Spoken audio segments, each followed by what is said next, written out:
Hi everyone, it's Shelley and welcome to episode 24 of SNOWED, the Michael Snow is a Fraud story. So from April 2022 to August 2022, the gong show that had been my life up until this time was feeling just a smidge better. And I know I'm like, my feeling a little better is most people still disaster zone. Mr. Snow had a benefit plan now that he was working, and I could afford meds for my mental health, HRT for menopause, which was incredibly helpful, and injections for my knee that were more than cortisone. And, I was incredibly beaten down. I'd given up. I no longer opened the mail. I didn't answer phone calls. My life had spiraled out of control, and I truly did not know how to get it back. Mr. Snow would continue to tell me he was getting money. He was not going to let me lose my house, that money was right around the corner for Mr. Snow, always, always. But the paychecks he was getting really it was a drop in the bucket. And if I did see any of that money, because of course, he had things to pay, and his stuff always came first.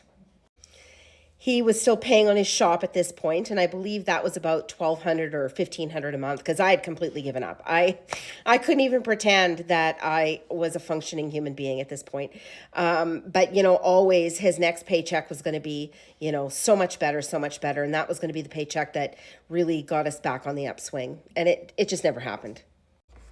So really, I'd have to say from about April to August, I didn't see a whole lot of Mr. Snow, which was fine with me. He was on the road working. He'd be back here occasionally, very rarely. So he was really busy with other women, to be quite honest. And you'll hear about that coming up. But in August, he did ask if I wanted to go for a ride in the truck. I had been working really hard at this point. I'd been working 7 days a week for probably a few years now because of the situation he'd placed me in. So I decided, what the heck? I mean, one more weekend of working or one more 3-day stretch of working was not going to solve my problems. I may as well go and have a drive through the mountains. So I was having a nap in the back of the truck, and I know we were just leaving Revelstoke. We were just pulling out of the town, and I was having a nap, and I felt this huge jolt, and I sat up and I said, "Did we hit something?" And Mr. Snow said, "Yes, hang on, somebody hit us." And I was quite shocked. I got to the front of the truck and I sat down and I said to him, like, "What is going on?" And of course he couldn't stop. He had to continue on and drive till the next pullout. Now, one of his tires was blown and he was moving very slowly. So we get to the pullout and he pulls in, and the truck that apparently had hit him or sideswiped him pulls in behind us. Thinking Mr. Snow was going to get out of the truck and calmly have a look at the damage and assess what was going on. But that didn't actually happen. He got out of the truck, took a set of brass knuckles with him, and started really, really intimidating the driver of the other truck. Now, the driver was an East Indian fellow, and Mr. Snow is probably the epitome of racism. And he was terribly aggressive. He was very intimidating to this man. He was backing him up. He was threatening him. It was really ugly. And I was just really shocked, sitting in the truck thinking, what are you doing? He just went from 0 to enraged in 3 seconds. At any rate, the police were called. And before they got there, Mr. Snow did throw the set of brass knuckles in the river. So, of course, in true Mr. Snow fashion, he was able to talk his way, charm and charisma, through the female officer.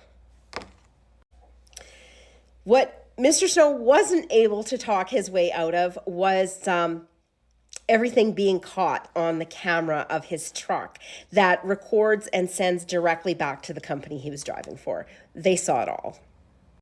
Now you can have a look. This is a screenshot, and it is a shot of the camera. And this is I believe it says, after you pull over, there's an altercation in the pullout. This also is on the camera. In this video, it shows you are the aggressor backing the other driver up. And this, I believe, is what his employer was telling him that they discovered on this camera. And it was absolutely the truth. This is also a photo that Mr. Snow took. You can tell he's taking it in the mirror of the other driver's truck. And you can see that that's his truck. And I move the photo over just a little bit. You can see that's me right there. So at any rate, we continue on. He gets his tire changed, that's blown out, and off we continue. I get back to Saskatchewan. Shortly after that, he discovers he's indeed fired.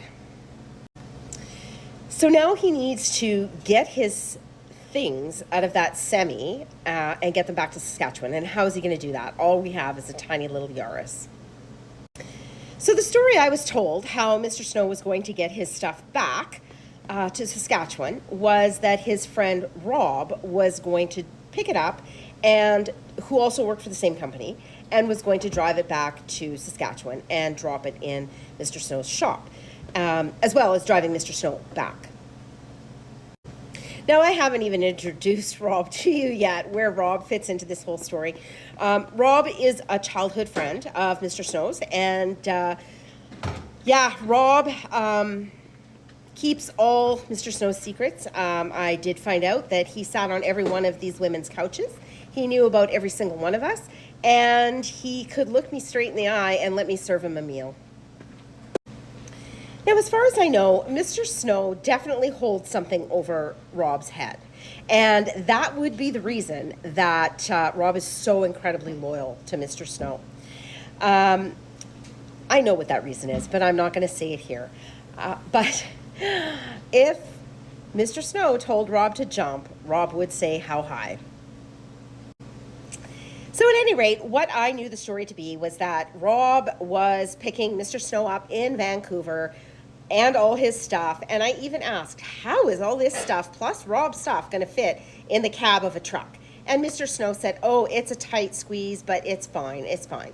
You know, we're managing. It'll be fine.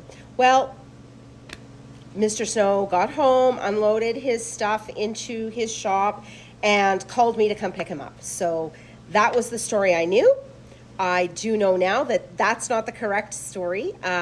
But there will be another woman on here that is going to tell the story. So the woman who actually drove him home from Vancouver. So one of the women.